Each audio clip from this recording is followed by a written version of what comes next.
থাকি হেনো ভিত্তভাৱে মই তত কাম কৰিছে হে দয়াময় এই অভাগিনী কিয় এনে শাস্তি চাই থাকিবলৈ জীয়াই ৰাখিছা প্ৰভু কিয় এনে শাস্তি চাই থাকিবলৈ জীয়াই ৰাখিছা প্ৰভু কৈত আছা দয়াময়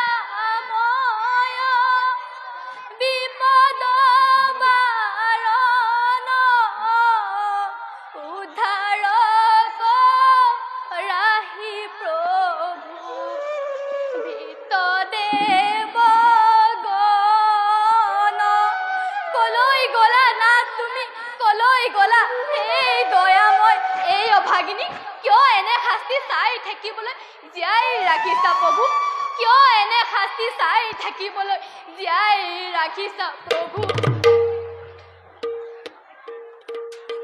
বাৰে বাৰে সংকটত ৰাখি আছা হৰি এইবাৰো ৰাখা প্ৰভু তজুদাখ কৰি আই আই উঠা আই উঠা চিন্তা কৰি থাকি আৰু কোনো লাভ নাই আই আজি কটনী নিচৰক একেৰাহে মাতিছো দেৱগণৰ মুক্তিৰ কাৰণে তথাপি শ্ৰীহৰি আমাৰ প্ৰতি প্ৰসন্ন নহলাই গতিকে আই অন্য এটা উপায় উলিয়াব লগা হ'ল ইন্দু অবলা জাতি আমি নাই আমাৰ বুদ্ধিৰ প্ৰভাৱ কি উপায়েৰে হৰিক সন্তোষ কৰিব পৰা হ'ব যোৱা ইন্দুমতী দ্বাৰকালৈ গৈ শ্ৰীকৃষ্ণৰ লগত আলোচনা কৰি দেৱতাৰ মুক্তিৰ বাবে জনাবা প্ৰাৰ্থনা যাওঁ আই ময়ো যাওঁ দ্বাৰকাৰ নগৰে যোৱা ইন্দু পলম নকৰিবা ময়ো যাওঁ নিজ বাটে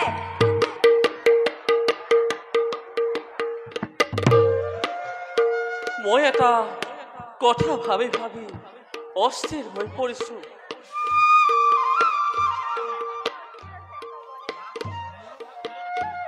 কওঁ বাৰু শুনক প্ৰিয়ে মোৰ পিতৃ নৰকাসুৰে মহাপৰাক্ৰমী হৈ স্বৰ্গ মৰ্ত্য পাতাল সলপ লগাব ধৰিছে অসুৰৰ বিচাৰত দেৱতা মনুষ্য ব্ৰাহ্মণ কাৰো শান্তি নোহোৱা হৈছে তাক কেনেকৈ নিধন কৰিব পাৰি তাকে ভাবি ভাবি মই অস্থিৰ হৈ পৰিছো প্ৰিয়ে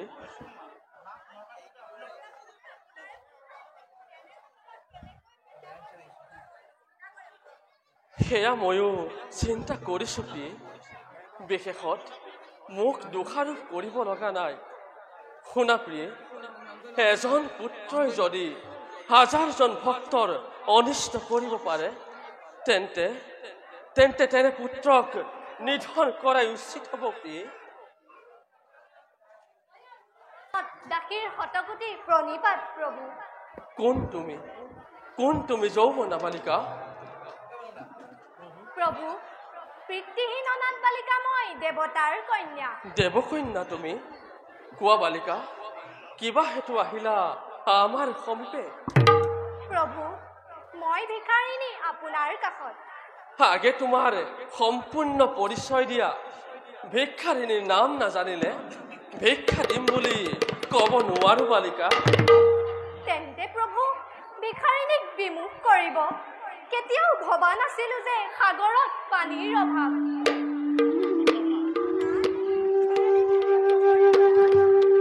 প্ৰিয়ে কি কৰিম মই নিৰুপায় ইমান নিদাৰুণ প্ৰভু যিজনে ব্ৰাহ্মণ অৱতাৰত বলিৰ পৰা 3 পদ ভূমি ভিক্ষা কৰিছিল সেইজনৰ ওচৰত মোৰ আজি ভিক্ষা নিমিলিল যাওঁ প্ৰভু সেৱা গ্ৰহণ কৰক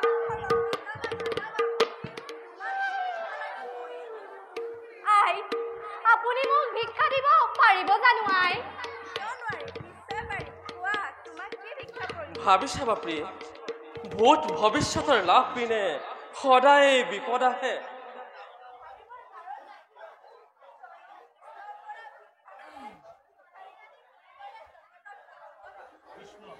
তেন্তে তোমাৰ ইচ্ছা মতেই কাম কৰা প্ৰিয়ে। সেইদৰে প্ৰবঞ্চনা কৰিলে নহয় নাথ। তেন্তে তোমাৰ ইচ্ছা মতেই কাৰ্য কৰিব পাৰা। তেন্তে শুনক আই, যিজনৰ পদৰ তলত বাগৰিছে দেৱৰাজ ইন্দ্ৰৰ মুকুট, সেই দেৱ ব্ৰাহ্মণ ৰমণীক উৎপীড়নকাৰী নৰকাসুৰৰ দেশ। কি পিতাৰ ওচৰত পুত্ৰৰ দেশ? কোন তুমি ৰাক্ষসী? মই ৰাক্ষসী নহয় নাৰায়ণ, মই কেৱল শান্তিৰ ভিখাৰিণীহে। নৰকাসুৰৰ অত্যাচাৰত আজি বিশ্ব ব্ৰহ্মাণ্ড সকলোবোৰ তলবল লাগিছে। সকলো দেৱতাই স্বৰ্গপুৰ এৰি অসুৰৰ ভিত্ৰ হৈ দাসত্ব স্বীকাৰ কৰিব লগা হৈছে প্ৰভু। সীমান্তী প্ৰদেশৰ পৰা শ শ কন্যাক হৰণ কৰি আনি পাপীসৱে অত্যাচাৰ চলাইছে প্ৰভু। কেৱল নৰকাসুৰেই আপোনাৰ পুত্ৰ নহয়, এই বিশ্বৰ সকলো প্ৰাণীয়েই আপোনাৰ পুত্ৰ। আপোনাৰ এক পুত্ৰ মৃত্যু হোৱাত যদি এই বিশ্বত শান্তি হয়, তেনে এজন পুত্ৰক বধ নকৰাৰ কাৰণ কি প্ৰভু? কাৰণ প্ৰিয়ে, কোৱাচোন বালিকাক সন্তোষ কৰিব পাৰিবানে তুমি?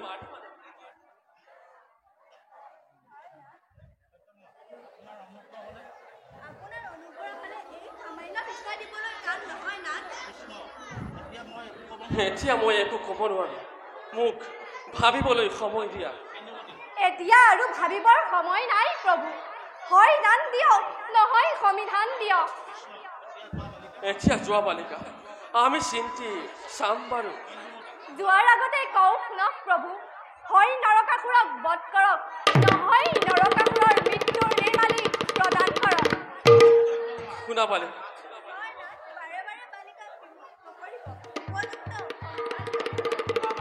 শুনা বালিকা,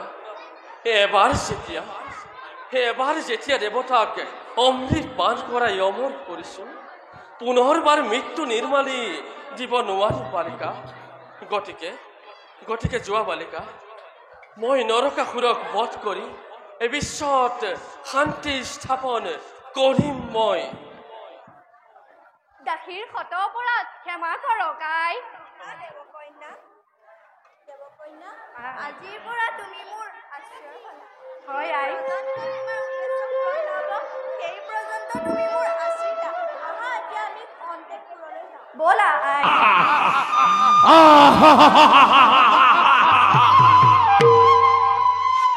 বিশ্ববিজয় নৰকাসুৰৰ পুত্ৰ মই, নাম মোৰ ভগদত্ত।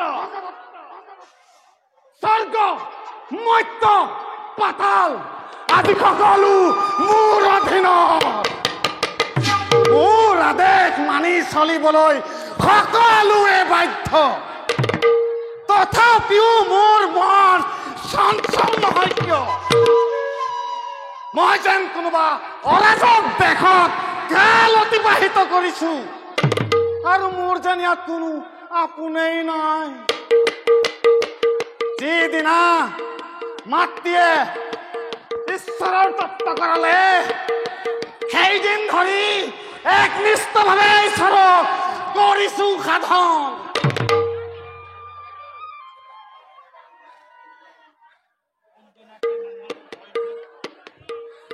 কিন্তু পিতাৰ হিংসক স্বভাৱে দেৱতাৰ ওপৰত অত্যাচাৰ অনাচাৰ কৰি দেৱ ব্ৰাহ্মণৰ অভিশাপ মোৰ পাতি লৈছে। আৰু তেনেস্থলত শ্ৰীহৰিয়ে আমাক দৰ্শন দিব জানো? বাৰু যিয়েই নহওক, যাওঁ মই পিতাক ৰাজসভাত কিছু বাৰ্তা দিমগৈ।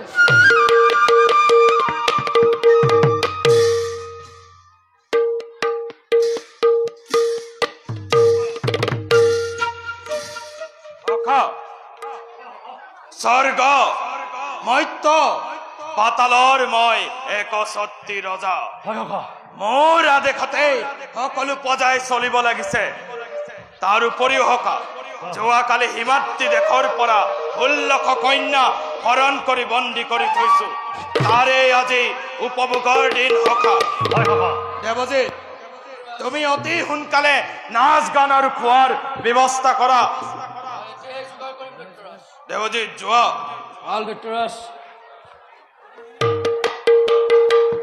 সখা কাৰ্যটো কেনে দেখিছা? উত্তম কথা হওক নাৰায়ণৰ পুত্ৰ হৈ তুমি উচিত কথাই চিন্তা কৰিছা সখা। সখা সকল আহা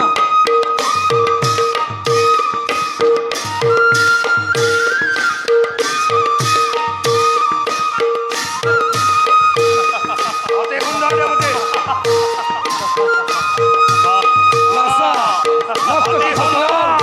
আৰু নাচা আনন্দ কৰা।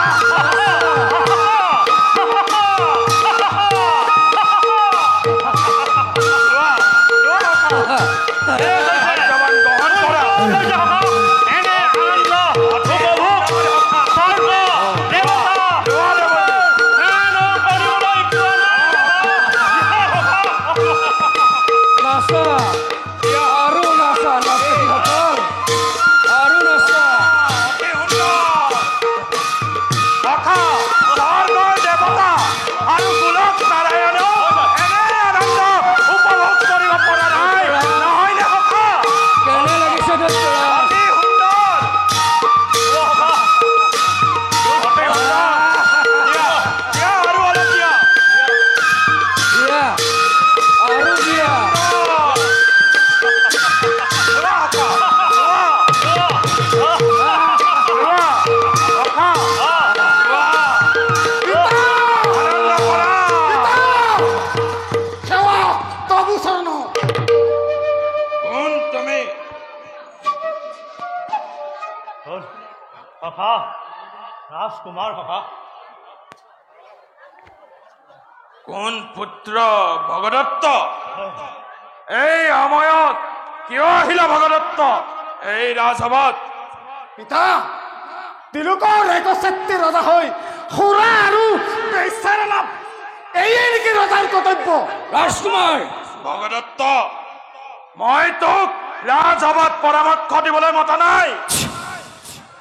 মই বুজিছো পিতা, সুৰা আৰু বেশ্যাৰ লগত মতলীয়া হৈ থকা অৱস্থাত আৱশ্যকৰ কোনো প্ৰয়োজন নাই। তথাপিও কওঁ মই আপোনাক, আপোনাৰ আচৰণ দিনক দিনে বেয়া হৈ গৈছে। ৰাজকুমাৰ সখা সখা ভগদত্ত ইয়াৰ পৰা গ'ল নে সখা? সখা গ'ল সখা বোলা সখা ব'লা তেন্তে সখা। আমি যাওঁ অলপ বিশ্ৰাম কৰোঁ সখা। ব'লা দেৱজিৎ, ব'লা ব'লা দেৱজিৎ। হৰি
কালিলৈ পুৱাতে প্ৰাগজ্যোতিষপুৰৰ সম্ৰাট নৰকাসুৰৰ বিৰুদ্ধে যুদ্ধ যাত্ৰা কৰিব লাগে।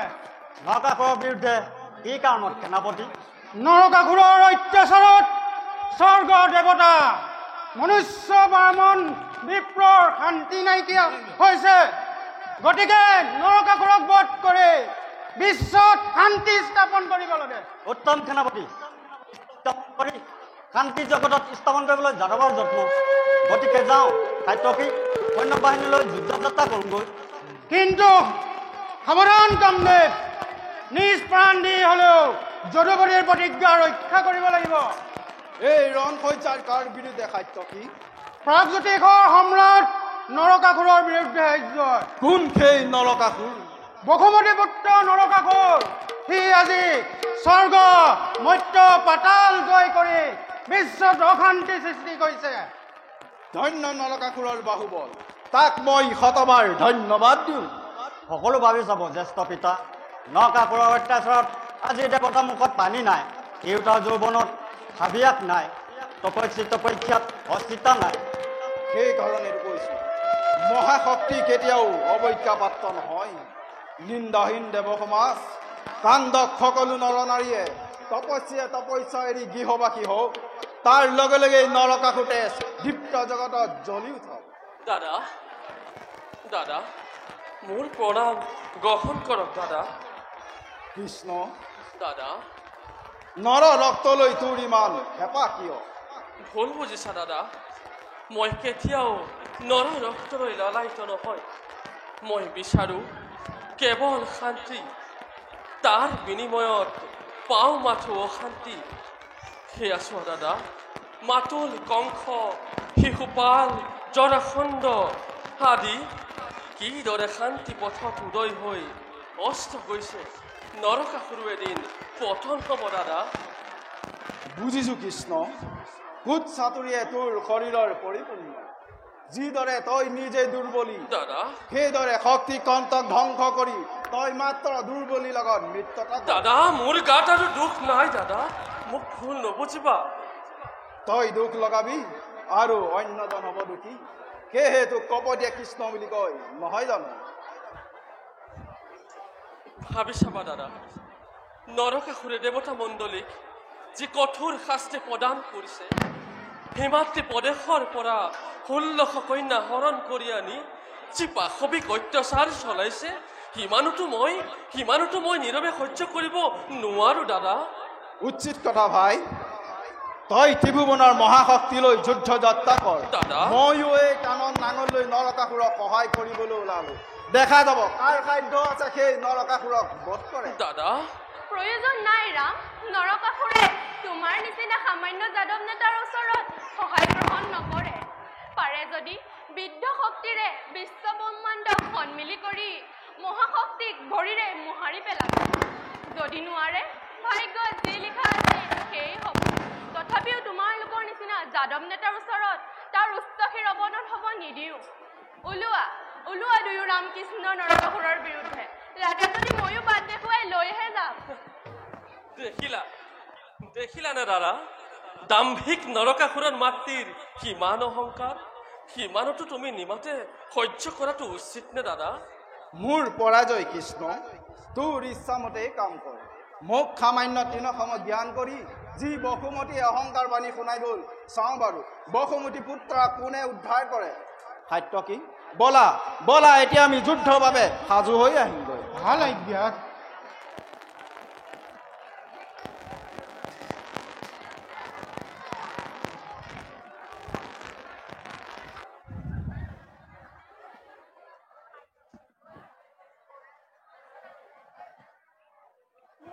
প্ৰণাম গ্ৰহণ কৰক স্বামী। উঠা প্ৰিয়ে, অসময়ত কিয় আহিলা প্ৰিয়ে? মই আপোনাৰ ওচৰত অহাত সময় আছে জানো না?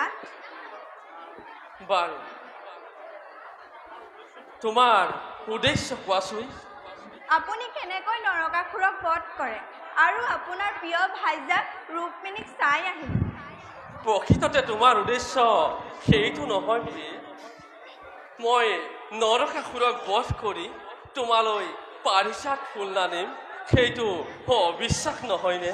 অৱশ্যে সেইটো নোহোৱা নহয়। আপোনাক বিশ্বাস কৰিবলৈ বৰ টান। যোৱা যোৱা প্ৰিয়ে, ওলাই আহাগৈ যোৱা। ময়ো সত্যসমাৰ পৰা বিদায়, ৰুক্মিণীৰ পৰা বিদায় লৈ আহোঁগৈ। ভাল প্ৰিয়ে। যোৱা প্ৰিয়ে। মোৰ কোনো বিৰাস নাই, বিশ্ৰামো নাই, মাত্ৰ কাম কৰিছো। বৰ সুন্দৰ হৈছে। নৰক কুণ্ডত থাকিও যে বৈকুণ্ঠত ৰিণিকি পদভূমি দেখা পাইছো। সেই দয়াময়, তুমি যি কৰিছা ভালেই কৰিছা। এনে সুখৰ যেন অন্ত নেপেলোৱা দয়াময়, এনে সুখৰ যেন অন্ত নেপেলোৱা।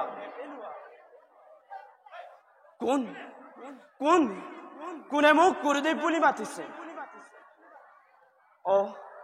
বাছা মৈদান, বাছা কুশলে আছানে তুমি?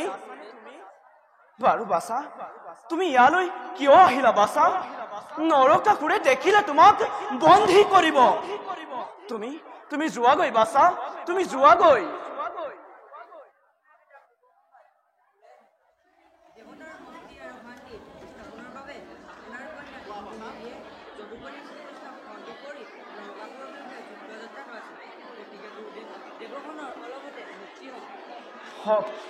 হক মৈদানক মোৰ এক সামান্য কন্যাৰ দ্বাৰাই দেৱগণৰ মুক্তি আৰু বিশ্ব শান্তি হয়, তেন্তে এই বিশ্বকৰ্মাৰ জীৱন সাৰ্থক হ'ব।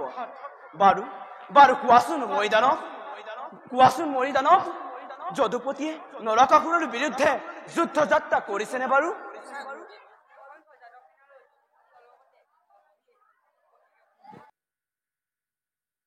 ইমান মৌনতাৰে কি চিন্তা কৰিছা?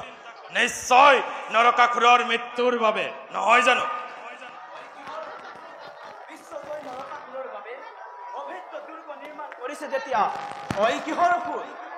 উপহাস নকৰিবা দেৱতা। উপহাস নহয় অসুৰ, প্ৰকৃততে সত্য। জানিব পাৰিছো অসংখ্য যাদৱ সেনালৈ ৰামকৃষ্ণ যদুপতিয়ে তোমাৰ বিৰুদ্ধে যুদ্ধ যাত্ৰা কৰিছে। এইবাৰহে আচল ৰণ হ'ব।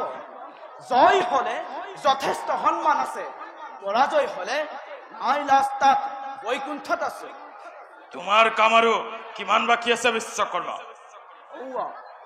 চোৱা, তোমাৰ দুৰ্গ গৈ আকাশ লম্বিছে। তোমাৰ মনোনীত হৈছেনে বাৰু? হৈছে। বাৰু তুমি যোৱা, ময়ো যাওঁ তোমাৰ কামত লাগোগৈ।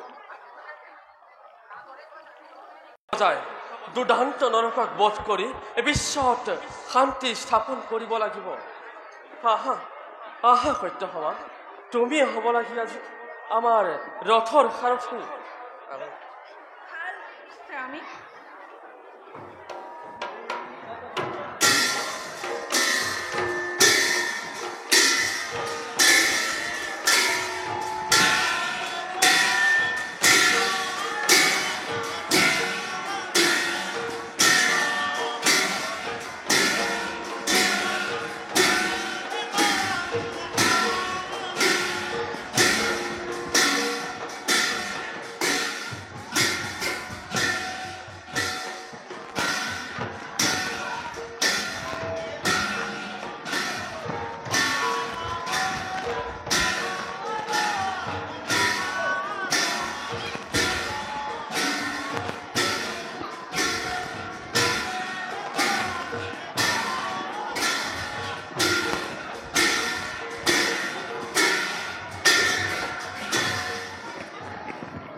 আমাৰ নিধনৰ বাবে আহিছে যদুপতি সমস্ত যাদৱ বাহিনী লৈ।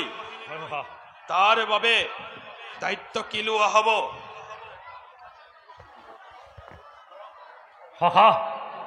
এই হাতেৰে তিউবন জয় কৰি এই প্ৰচিত্ৰ যাওঁ বুলি মই কৈলো ঘোষণা।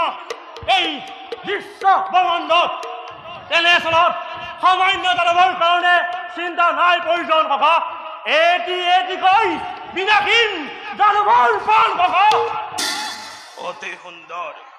তোমালোকৰ সহায় পলে মই কোনো কাৰ্যতে কুণ্ঠিত নহওঁ।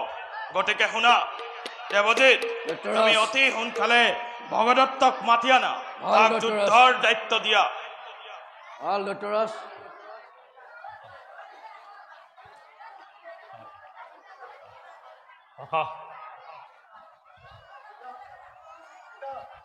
শুনা বাছা,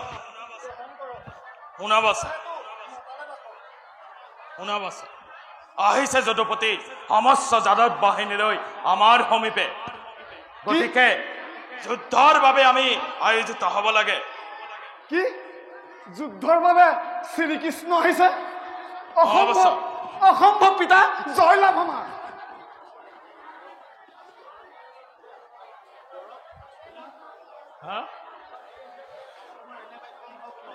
ৰাজকুমাৰ, এনে বাক্য নহয় কব। হ'ব পাৰে কৃষ্ণ তোমাৰ গুৰু, আমাৰ মনত সামান্য মানৱ। ইমান সামান্য জ্ঞান নকৰিব, যাতে অসুৰৰ ধ্বংস হ'ব সমস্ত জগতত, আৰু তেনে এজনক বিৰুদ্ধাচৰণ কৰা উচিত নহয়। ভগদত্ত, যদি যুদ্ধ কৰা অস্ত্ৰ শস্ত্ৰ লৈ ওলোৱা। তোমাক মই ইয়াত উপদেশ দিবলৈ মতা নাই। পিতৃৰ বাক্য পালিবলৈ প্ৰতি মুহূৰ্ততে সাজু এই ভগদত্ত।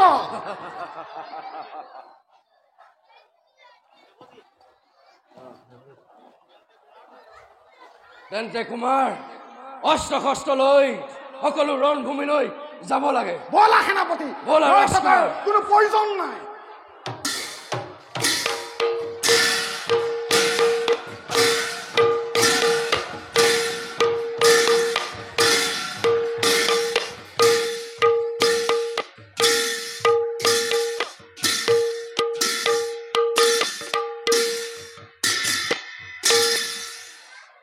নৰৰূপী নাৰায়ণ সমেত আজি তুমুল যুদ্ধ হ'ব। কি ভয়ানক পিতা আৰু পুত্ৰ যুদ্ধ। নৰকাসুৰৰ পৰাজয় অনিবাৰ্য। যাওঁ, পিতা আৰু পুত্ৰ যুদ্ধ চাই প্ৰাণ শীতল কৰাওঁগৈ।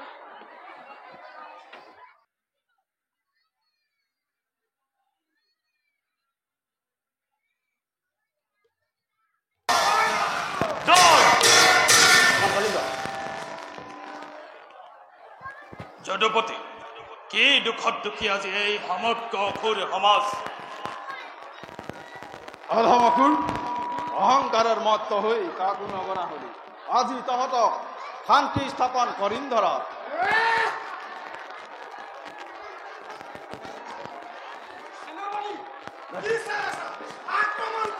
বেছ তেন্তে আপুনি এখানে আহক।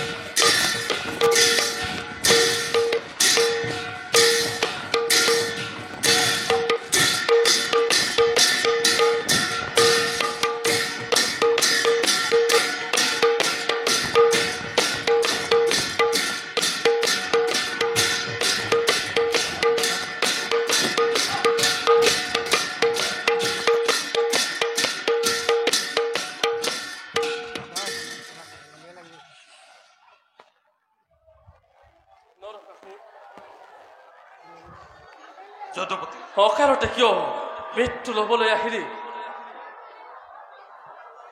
তেন্তে যদুপতি, তুমি এই বিশ্ববিজয়ী নৰকাসুৰৰ সমস্ত তুমি বিনাশ কৰিবলৈ প্ৰস্তুত? প্ৰস্তুত। বেছ তেন্তে সাৱধান হোৱা যুদ্ধৰ কাৰণে। বেছ তেন্তে এই হওক।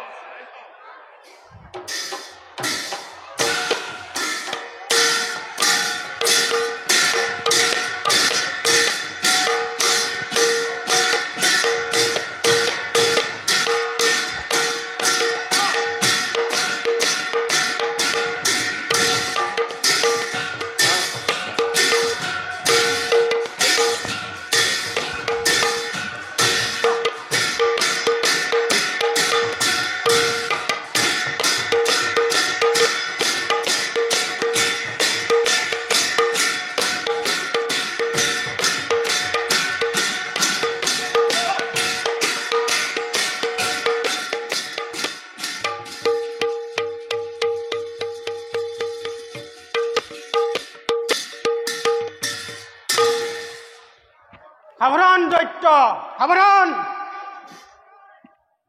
তোৰ ইষ্টগুৰুক স্মৰণ কৰ। তাৰ ৰূপে তয়ো সম্পন কৰ তোৰ সেই ইষ্টগুৰুক। দেখা যাওক কাৰ কিমান শক্তি।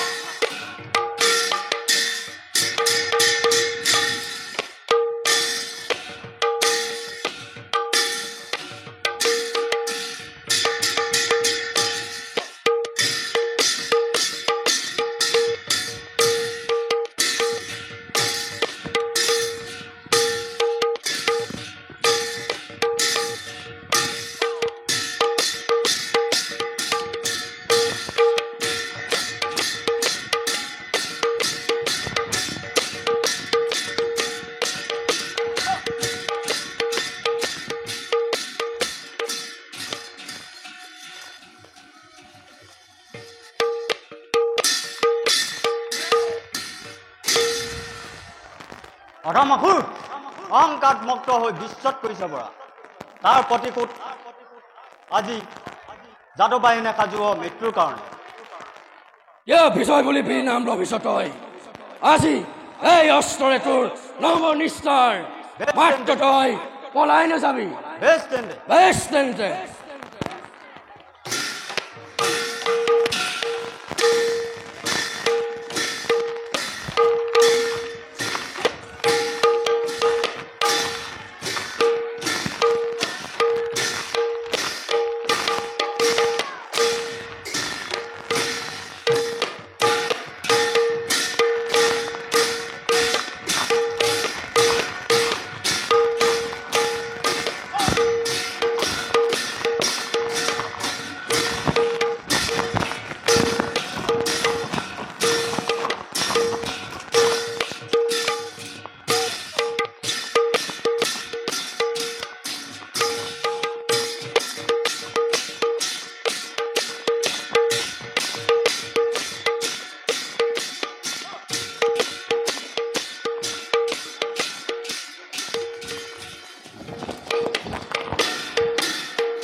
অধমসুৰ অহংকাৰৰ মত্ত হৈ কাকো নগৰা হলি আজি তহঁতক শান্তি স্থাপন কৰিম ধৰাত।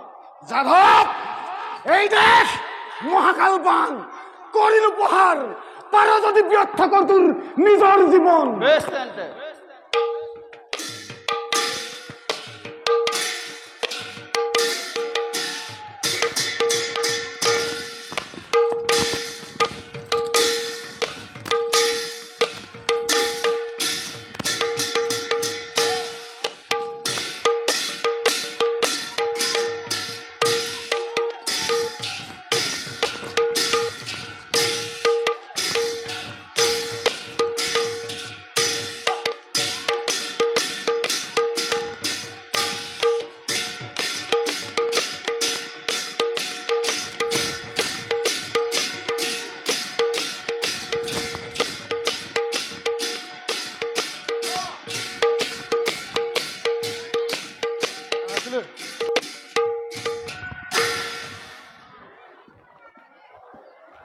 নীলাজ যাদৱ বাৰে বাৰে ৰণত পৰাজয় হৈ পুনৰ খেদি আহিবলৈ তোৰ লাজ লগা নাই? আমি আজি তাৰ উচিত পুৰস্কাৰ। পাপাত্মা অসুৰ, দেখ এই পহাইলো বান মই তোৰ মৃত্যুৰ কাৰণে।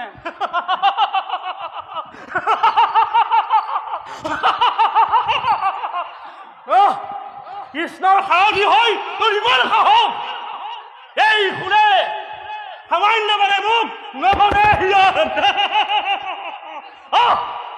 দেখা যাওক তাৰ কিমান শক্তি।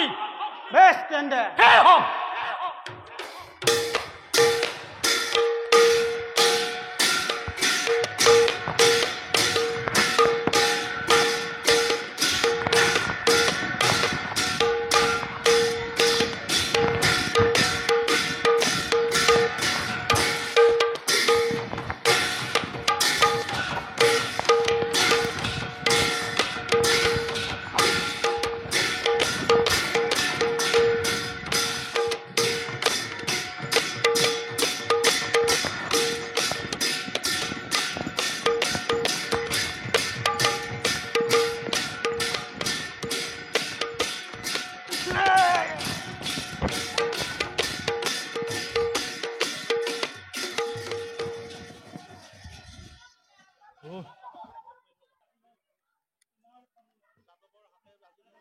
আজি মোৰ প্ৰাণ গ'ল সখা অ সখা ক'ত আছা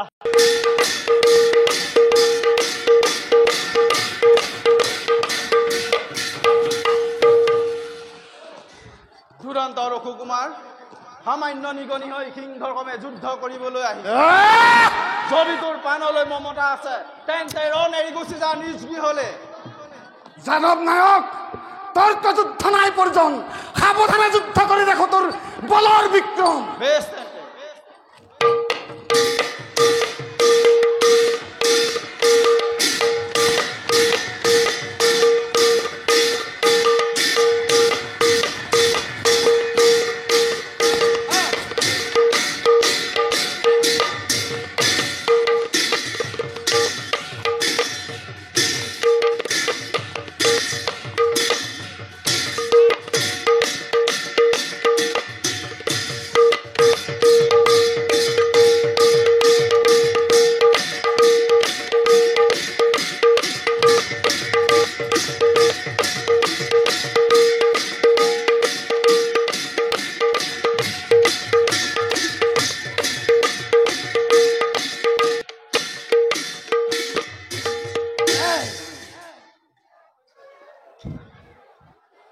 তোৰ এই মৃত্যুবান দেখি এই বলৰামৰ নকবে হৃদয় এইবাৰ মুখালৰ আগত আজি তোৰ ৰক্ষা নাই নীলাজ যাদৱ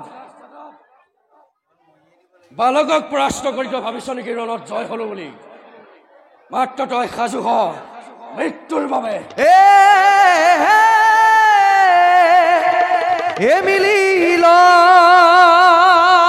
তু মূল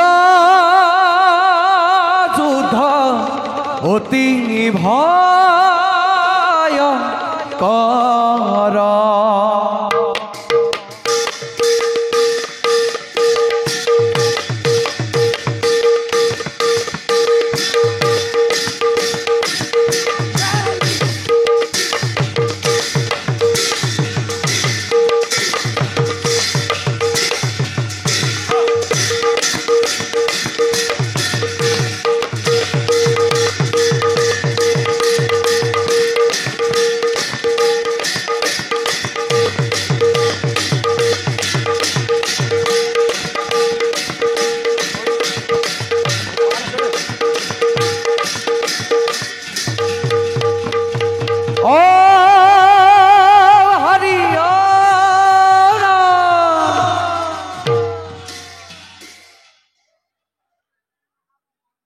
তলুক জয় কৰি মই ৬১ ৰজা হলো কিন্তু আজি সামান্য যাদৱৰ হাতত মোৰ মৰণ নাই নাই মই আৰু নকৰো চিন্তা ভাগ্যত যি লিখা আছে সেয়া এদিন নিশ্চয় হ'ব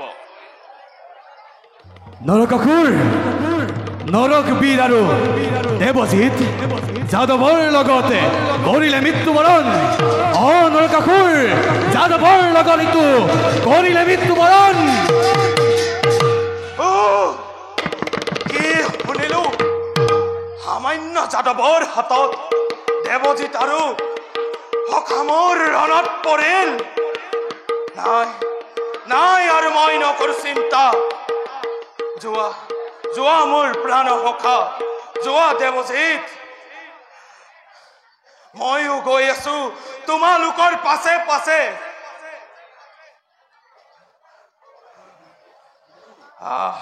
পলা নৰকাসুৰ শ্ৰীকৃষ্ণ সৈন্য গোটে বিশ্বটোৰ বিৰুদ্ধে যুদ্ধ যাত্ৰা কৰিছে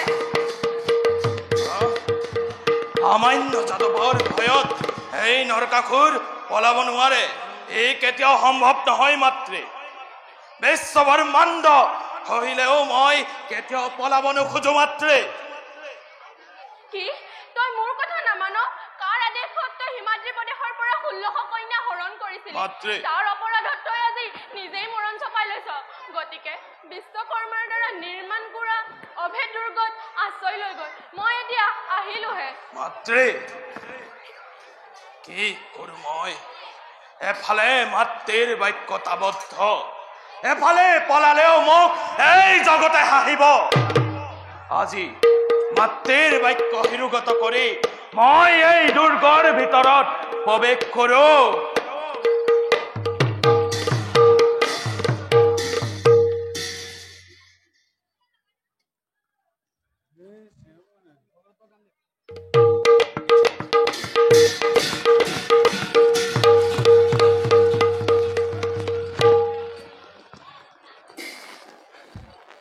যাদৱ নায়ক, কিয় বাৰে বাৰে আহিছ তহঁতে এই অসুৰৰ হাতত মৃত্যু হবলৈ? আজি তহঁতৰ এই অসুৰৰ হাতত নহ'ব নিস্তাৰ। নালাগে মুখৰ কথা দুটা, মৃত্যুটো অতি ওচৰত। বেছ তেন্তে সেয়ে হওক। হে লাগিল সমৰ দেখা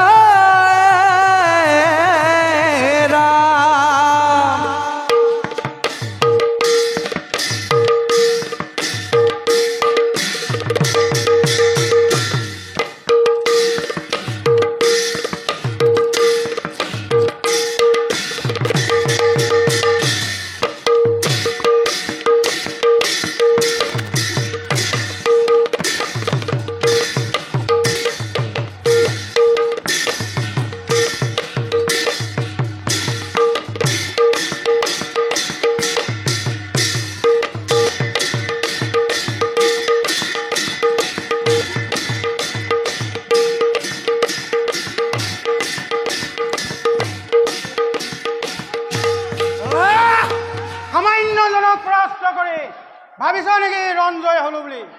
এইবাৰতো ৰক্ষা নাই, সাৱধান হ মৃত্যুৰ কাৰণে। বেছ তেন্তে সেয়ে হওক, ময়ো ললো এই অস্ত্ৰ, পাৰ যদি ৰক্ষা কৰ তোৰ নিজৰ জীৱন।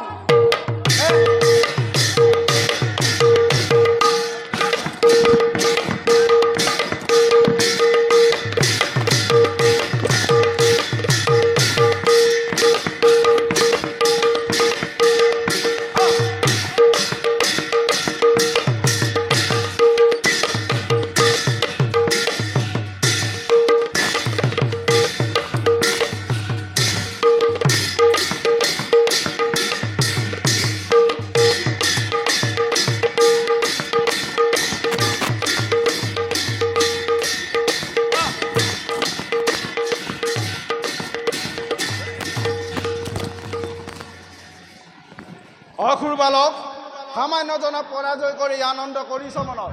এইবাৰ মুখালৰ আগত আজি তোৰ ৰক্ষা নাই। নাঙলধাৰী, দেখিছ তই তোৰ সাক্ষাতে বীৰৰ অৱস্থা, তোৰ আজি সেই একেই অৱস্থাই হ'ব।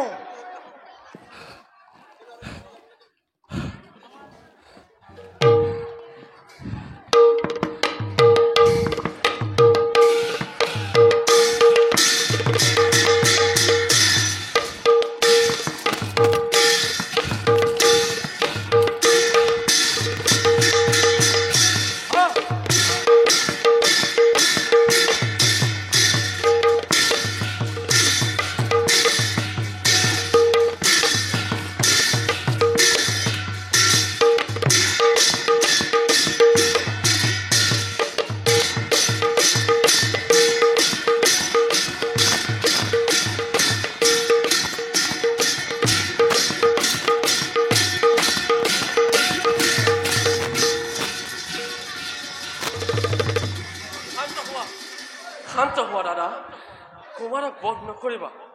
আমাৰ উদ্দেশ্য হ'ল নৰকাসুৰক বধ কৰি বিশ্বত শান্তি স্থাপন কৰা। সমংসে ধ্বংস কৰি ৰাজ্যৰ কোনো অভিলাষ নাই দাদা। উচিত কথা ভাই, মই অলপতে ভুল কৰিছিলোঁ। যা আকৌ তোক মই মুক্তি দিছোঁ।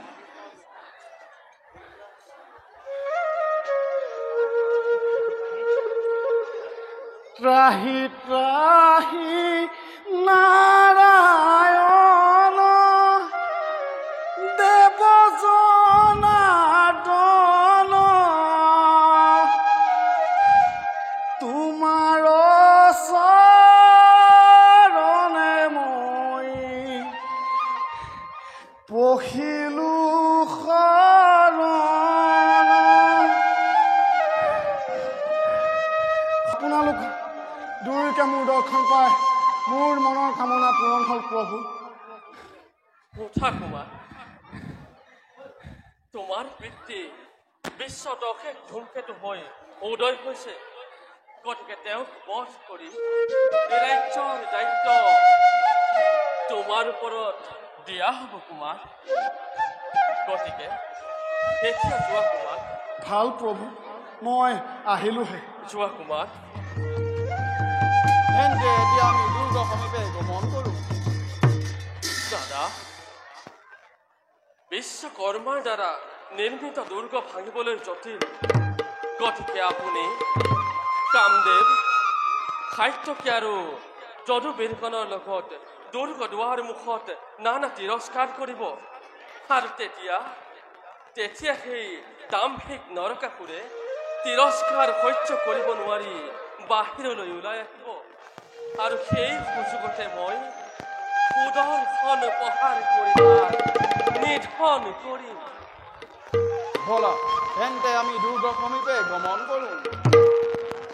ময়ো যাওঁ নিজ স্থানলৈ। তই কিয় প্ৰাণ ভয়ে দুৰ্গত আশ্ৰয় লৈছ? এই পৰাক্ৰম লৈ বিজয় বুলি পৰিচয় সামান্য যাদৱৰ ভয়ত প্ৰাণ লৈ পলায়ন কৰিছ। ঠিক তোৰ নাম নৰকাসুৰ, ঠিক তোৰ বাহুবল। ঠিক তেন্তে যদি বসুমতী আৰু নাৰায়ণ পুত্ৰ হয়, তেন্তে হ'ব ক্ষত্ৰিয় সন্তান। তেন্তে দুৰ্গবাসী হৈ আহি আমাৰ লগত যুদ্ধৰে আহ্য অতি আহ্য। এই নৰকাসুৰে সামান্য প্ৰাণৰ ভৰত ইমান লাজ অপমান সহ্য কৰিব নোৱাৰে। মাত্ৰ সাৱধান হ যাদৱ, এইবাৰ মৃত্যুৰ বাবে।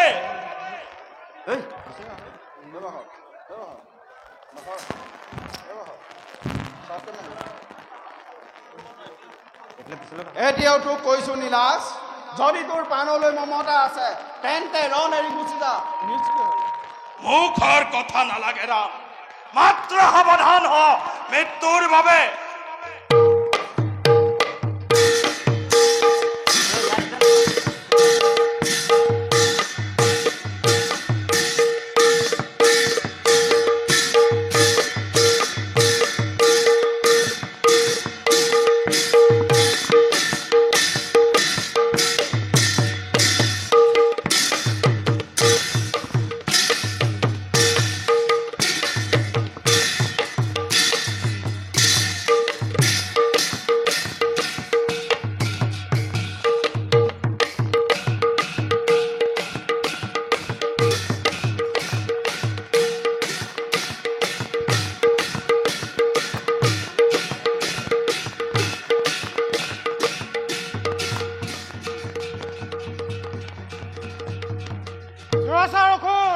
সাৱধান হ মৃত্যুৰ কাৰণে। বেছ তেন্তে যাদৱ, মাত্ৰ সাৱধান হ তই মৃত্যুৰ বাবে। বেছ তেন্তে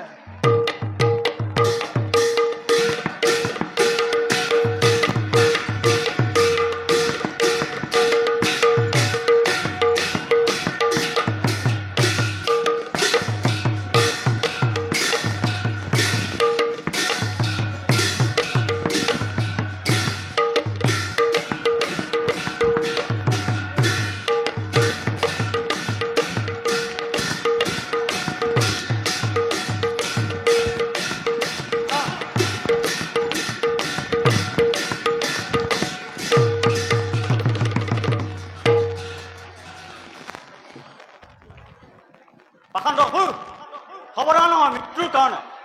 দুৰ্দান্ত যাদৱ, সাৱধান হ মৃত্যুৰ বাবে। বেছ তেন্তে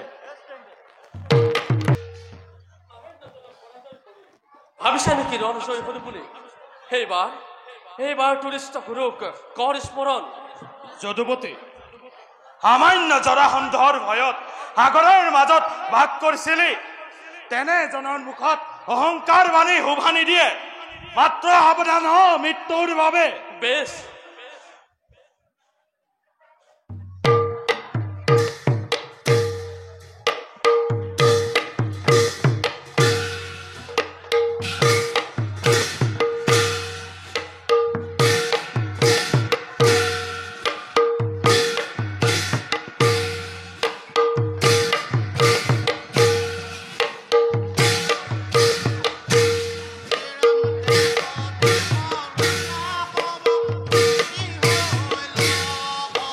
তন হৰিয় কি হইল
হৰণ নিশ্চয় উঠাৰলৈকে শুন যুদ্ধ কৰা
হলাকিছো নৰকাসুৰৰ বীৰত্ব কম বীৰ নোহেইটো সাৱধান দৈত্য এইবাৰ সুদৰ্শন পাহাৰ তই ধৈৰ্য কৰ যোৱা যোৱা সুদৰ্শন নাই যদুপতি নাই এনে কাম নকৰিবা যদুপতি দেখা দেখা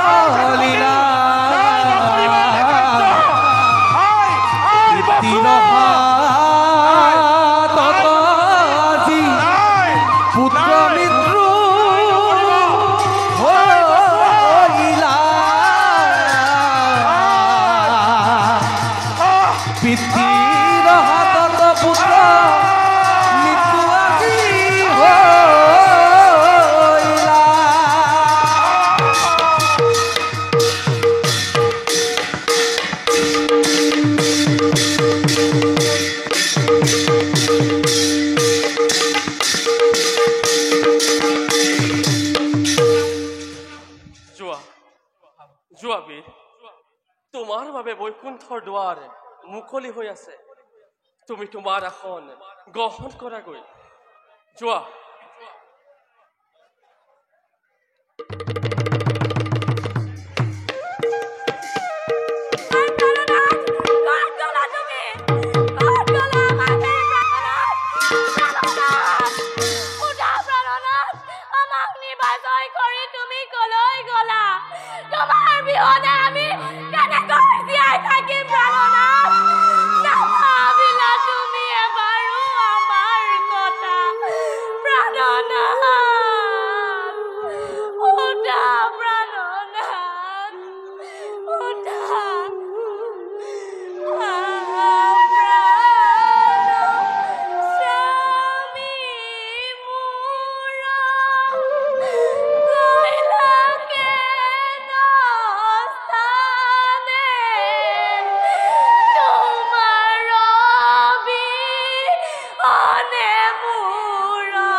লাগি নিজ পান বিসৰ্জন দিব নোৱাৰে মায়া অধৈৰ্য নহবা যোৱা যোৱা মায়া স্বামীৰ পেট কাৰ্য নিজে সমাধান কৰি জাগিৰ কত অপৰাধ মাৰ্জনা কৰিব প্ৰভু স্বামীৰ মুখত মই অতিশয় কাতৰ হৈছো দয়া কৰি জাগিৰ কত অপৰাধ ক্ষমা কৰিব যোৱা মায়া স্বামীৰ পেট কাৰ্য নিজে সমাধান কৰাগৈ প্ৰভু